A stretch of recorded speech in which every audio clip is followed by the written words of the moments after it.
Tá Aí, ótimo. eu vou começar daqui da parte de cima, esse número de entidades, né? Porque o Vicente, ele estava muito impressionado com a quantidade de entidades perturbadas. E aí ele fala, pode falar, quem quiser. O número de entidades perturbadas espanta. Vemo-las em diversos graus de desequilíbrio, desde o nosso lar até a crosta.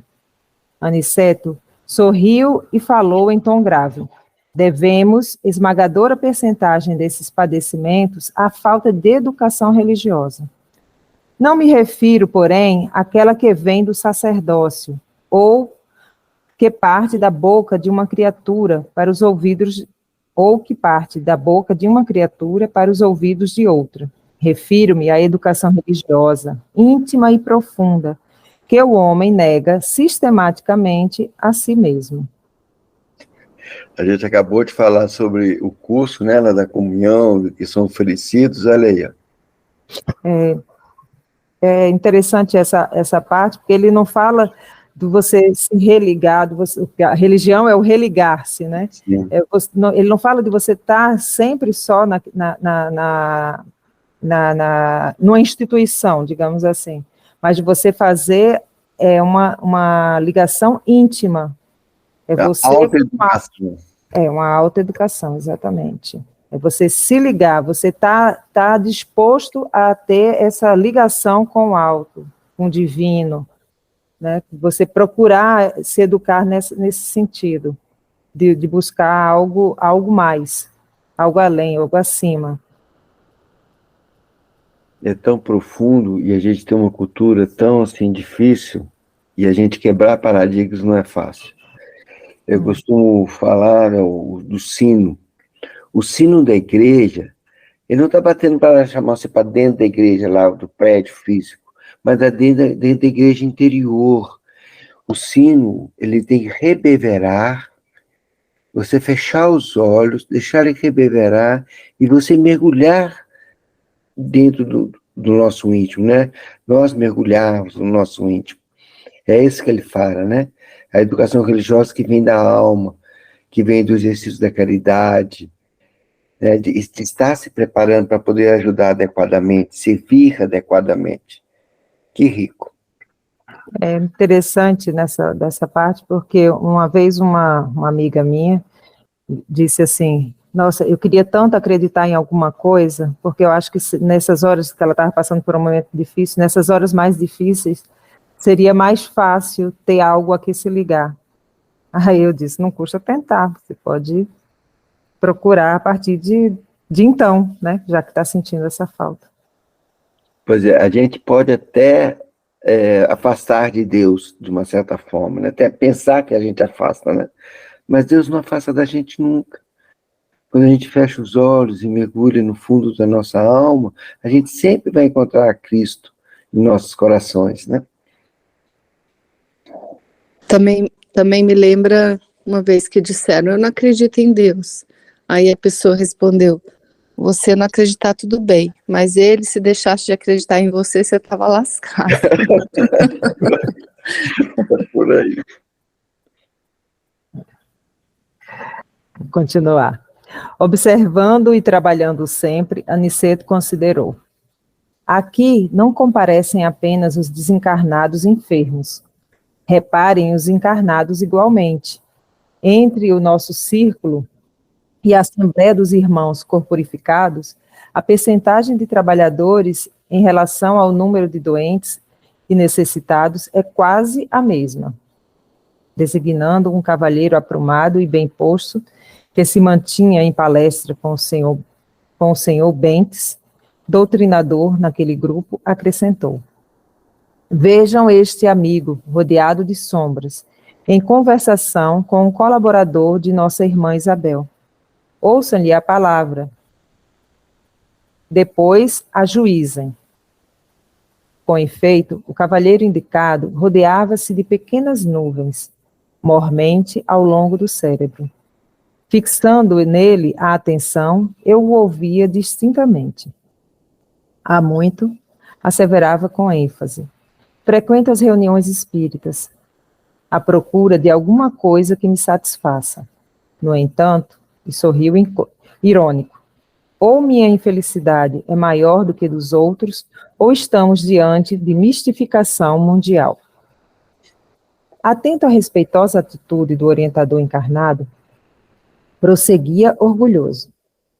Tenho estudado muitíssimo, não me furtando ao crivo da razão rigorosa. Já devorei extensa literatura relativa à sobrevivência humana, e, todavia, nunca obtive uma prova. O Espiritismo está cheio de teses sedutoras, mas o terreno se mostra cheio de dúvidas. A obra de Kardec, inegavelmente, representa extraordinária afirmação filosófica. Entretanto, encontramos com Richer um acervo de perspectivas novas. A metapsíquica corrigiu muitos voos da imaginação, trazendo à análise pública observações mais profundas sobre os desconhecidos poderes do homem. No exame dessas verdades científicas, o mediunismo foi reduzido em suas proporções. Precisamos de um movimento de racionalização, precisamos de um movimento de racionalização, ajustando os fenômenos a critério adequado. Todavia, meu caro Bentes, vivemos em paisagem de mistificações sutis, distantes das demonstrações exatas. A essa altura, o interlocutor, muito calmo e seguro na fé, interveio, considerando. Sani, Pode falar. deixa eu só fazer uma consideração nessa parte. Ele falou do Richer. Eu queria só falar sobre o Richer. Ele é um médico chamado Charles Richer, francês.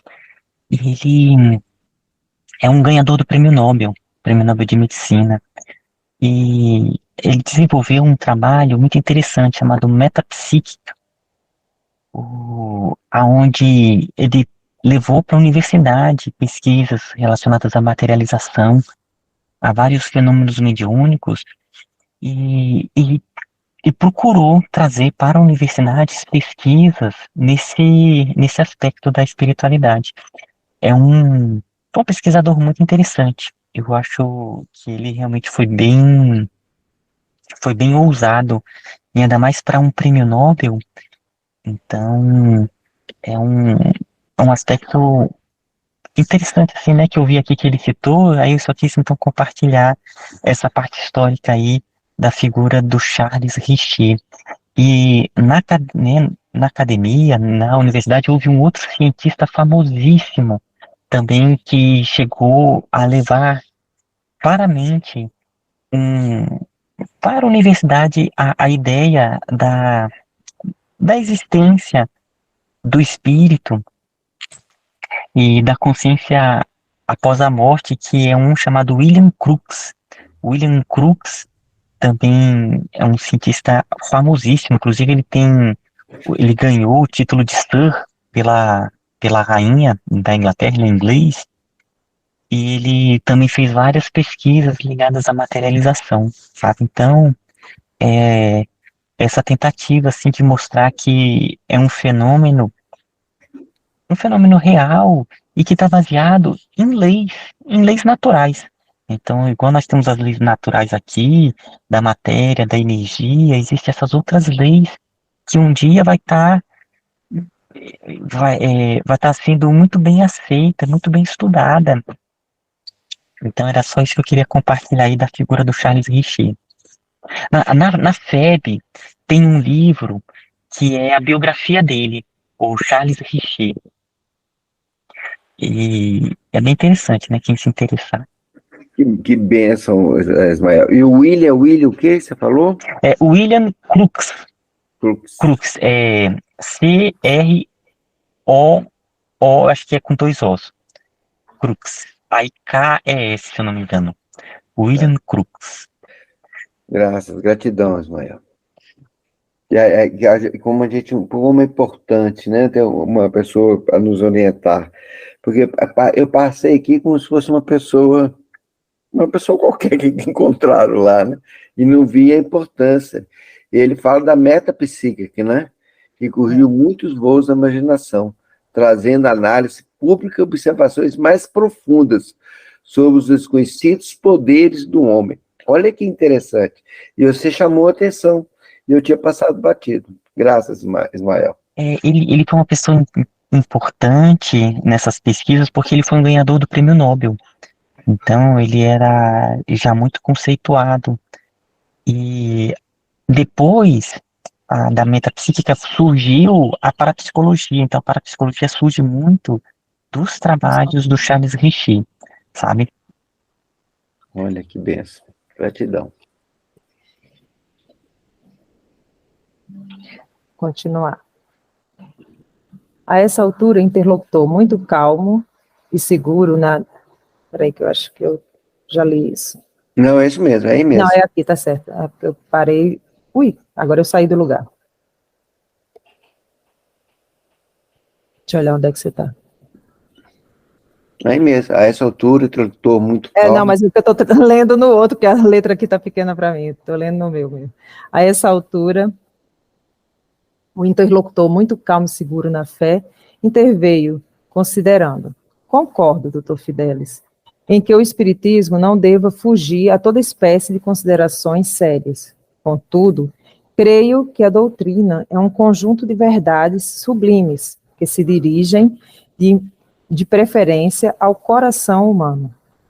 É importante auscultar-lhes a grandeza divina com a nossa imperfeita faculdade de observação, ou recorrer-lhe a águas puras com o vaso sujo dos nossos raciocínios viciados nos erros de muitos milênios.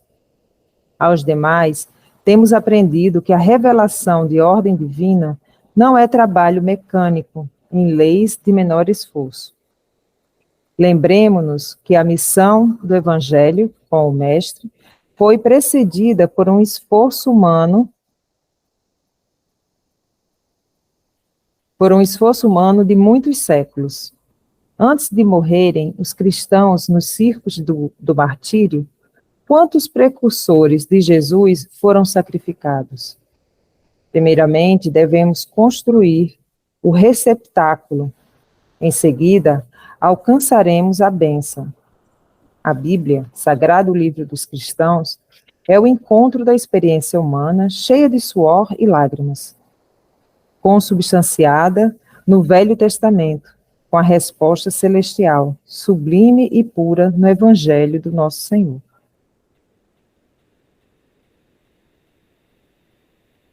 Vou ver aqui agora. Você sobe um pouquinho, Rômulo, aí, porque o meu parou aqui um pouco. Eu não tenho jeito de subir tudo. Aí tá. você está nessa parte, o cavaleiro que respondia. Ah, tá. Você pode subir tudo, então, porque eu já li essa parte. Não, aí O meu saiu. Aí Meu computador está totalmente o cavaleiro que respondia pelo nome de Dr. Fidelis sorria de modo vago, entre a ironia e a vaidade ofendida. Bentes, contudo, não perdeu a oportunidade e continuou.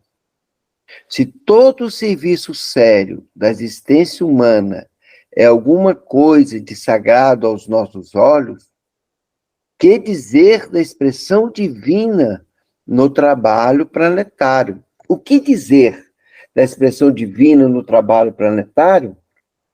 E considerando a essência do serviço na organização do mundo, que seria de nós se um punhado de espíritos amigos e sábios nos arrebatasse a visão ampla de orbes superiores, impelindo-nos para eles, precipitadamente, tão só pelo fato de nos dispensarem, como indivíduos, uma estima santa?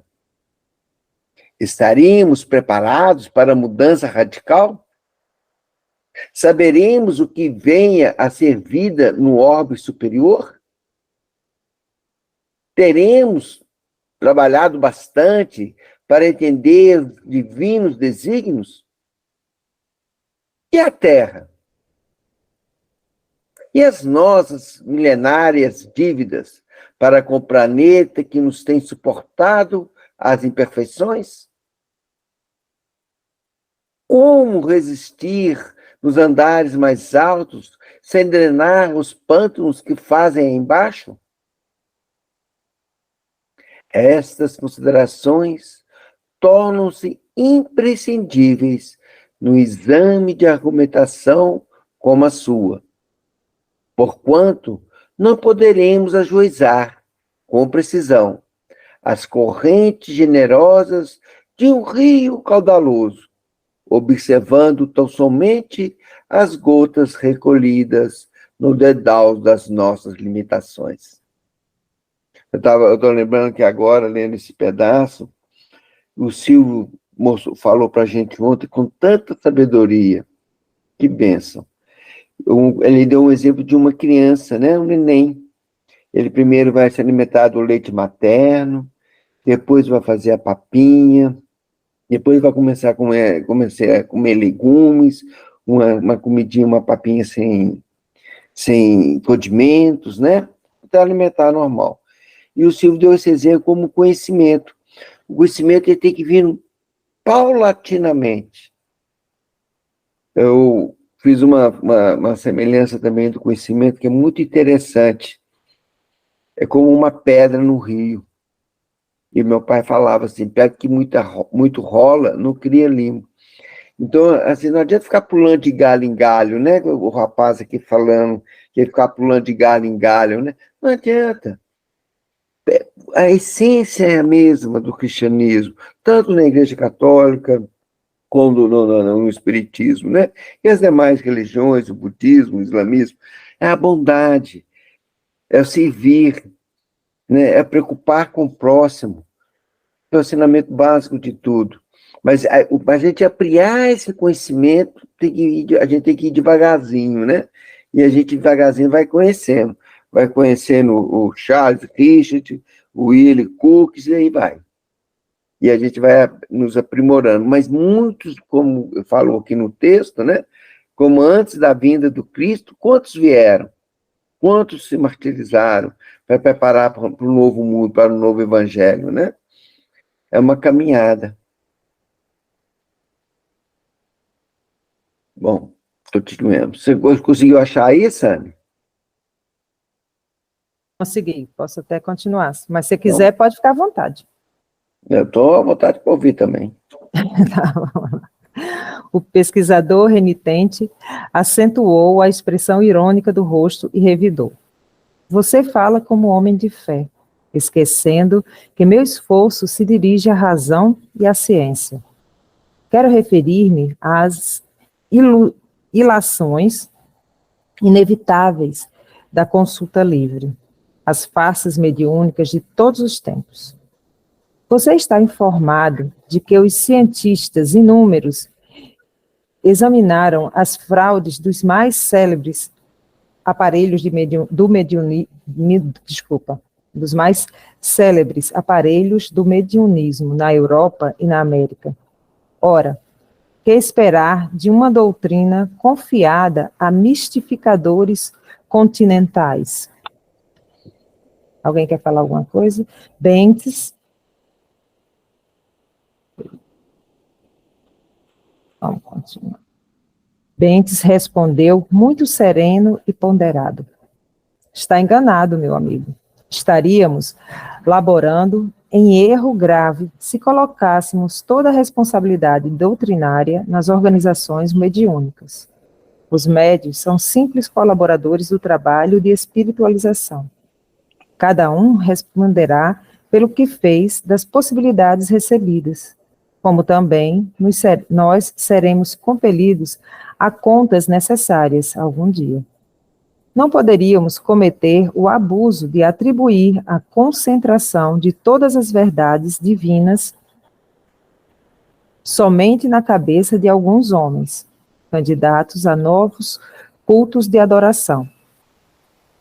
A doutrina, Dr. Fidelis, é uma fonte sublime e pura, inacessível aos pruridos individualistas de qualquer de nós. fonte na qual cada companheiro deve beber a água da renovação própria.